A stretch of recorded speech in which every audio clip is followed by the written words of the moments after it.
Aquí, pásame la pelota. No, las chicas no saben jugar. Y tampoco podéis. No, venga, va, dejarme jugar.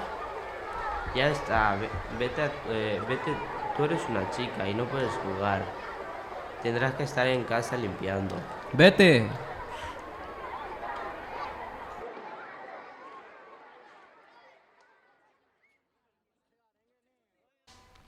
Siempre estás sentado, nunca haces nada. ¿Qué importa?